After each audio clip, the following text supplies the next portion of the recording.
Bismillahirrahmanirrahim. Assalamualaikum warahmatullahi wabarakatuh. Jumpa lagi dengan saya di Abil Maiwa Channel. Jadi teman-teman, channel ini merupakan channel pendidikan tempat kita berbagi tentang aplikasi pendidikan, Microsoft Office, serta tips dan trik komputer. Jadi pada video kali ini teman-teman ya, kembali lagi admin akan mencoba mengupdate ya informasi terbaru seputar perkembangan P3K Guru khusus untuk pelamar prioritas 3 Bapak Ibu. Yang mana di sini ya kami akan sajikan 5 ciri-ciri guru honorer yang berstatus pelamar prioritas 3 agar bisa resume di SSCASN dan tentunya mendapatkan penempatan ya di P3K Guru 2023. Tapi sebelum kami lanjut, kami ingin menginformasikan Bapak Ibu ya bahwa informasi yang kami sajikan ini bisa sewaktu-waktu berubah karena kita masih menunggu juknis terbaru P3K Guru dari pemerintah atau Permenpan RB dari Kemenpan RB. Jadi intinya jadikan saja informasi ini sebagai tambahan referensi. Berikut 5 ciri-ciri guru honorer berstatus P3 agar bisa resume SSCASN dan mendapatkan penempatan di P3K Guru 2023 ya. Auto lolos Bapak Ibu ya. Dan kira-kira seberapa besar ya peluang ASN P3K untuk pelamar prioritas 3? Kita langsung saja ya to the point ke informasinya.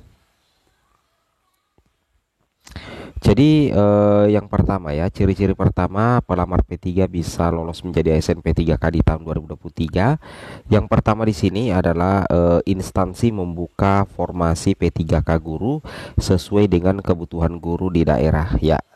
Jadi kalau misalkan instansi Bapak Ibu itu mendapatkan formasi sesuai dengan kebutuhan guru di daerah, maka otomatis pelamar P1, P2, P3, P4 itu punya potensi besar Bapak Ibu ya untuk diangkat menjadi ASN. Misalkan ya, anggaplah daerah B ya.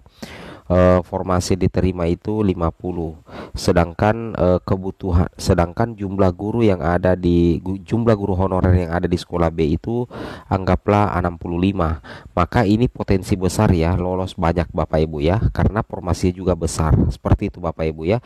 Yang bahaya kalau misalkan dapat formasi misalkan 10, ternyata jumlah guru honorer yang ada di daerah itu 60, itu tidak berbanding Bapak Ibu, maka akan banyak guru honorer yang tidak lolos menjadi ASN P3K di tahun 2023. Jadi salah satu ciri-cirinya adalah instansi membuka formasi P3K Guru itu sesuai dengan kebutuhan guru di daerah. Seperti itu kira-kira Bapak Ibu ya. Ini ciri-ciri pertama agar P3 ini bisa diangkat menjadi ASN P3K Guru. Seperti itu kira-kira ya.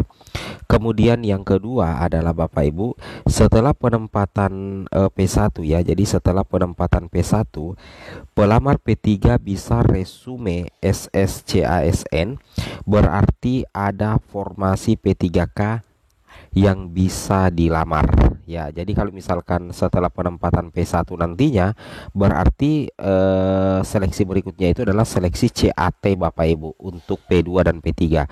Nah, ketika misalkan P1 ini sudah penempatan, ternyata masih ada sisa formasi yang bisa dilamar oleh pelamar prioritas 3, maka otomatis pelamar P3 itu akan bisa menyelesaikan pendaftaran di SSCASN. Artinya apa? Artinya ada formasi P3K yang bisa dilamar. Seperti itu kira-kira Bapak Ibu ya.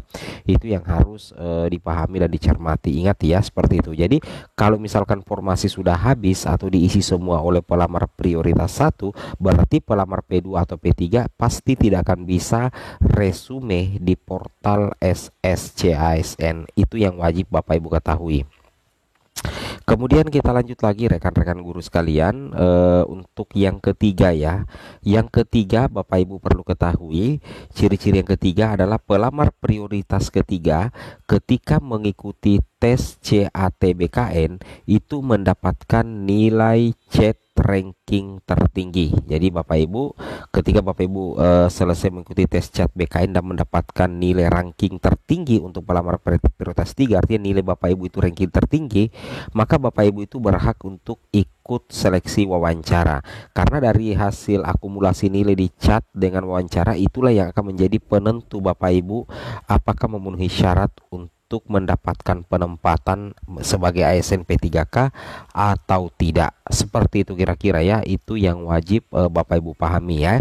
Yaitu P3 ketika mengikuti tes CAT BKN itu mendapatkan nilai CAT ranking tertinggi Bapak Ibu ya, dan lolos seleksi wawancara Bapak Ibu ya, seperti itu kira-kira. Kemudian kita lanjut lagi yang keempat.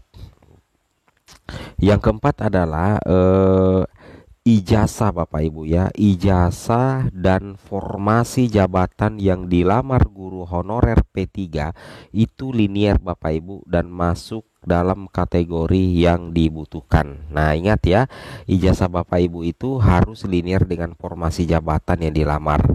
Nah, jadi kalau P3 itu ijazahnya tidak linear dengan formasi jabatan yang dilamar, itu Bapak Ibu tidak bisa diangkat menjadi ASN, dan di SSC-nya pasti tidak akan bisa menyelesaikan pendaftaran.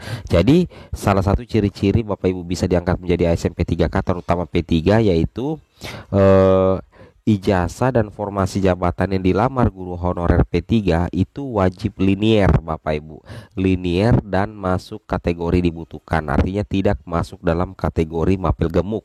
Kalau formasi jabatan kita itu dibutuhkan daerah, maka potensi kita akan semakin besar Bapak Ibu ya untuk diangkat menjadi ASN P3K Guru tahun 2023. Itu sih ya yang Bapak Ibu harus pahami dan Bapak Ibu harus cermati ya terkait informasi ini.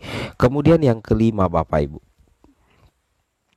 Yang kelima ya Bapak Ibu perlu ketahui, yang kelima itu adalah di sini jumlah P1 sedikit. Nah, jadi kalau misalkan dalam satu instansi itu, anggaplah instansi A itu jumlah P1-nya sedikit, sedangkan jumlah formasi yang diterima instansi A ini banyak, maka otomatis peluang penempatan P2 dan P3 itu akan semakin besar ya.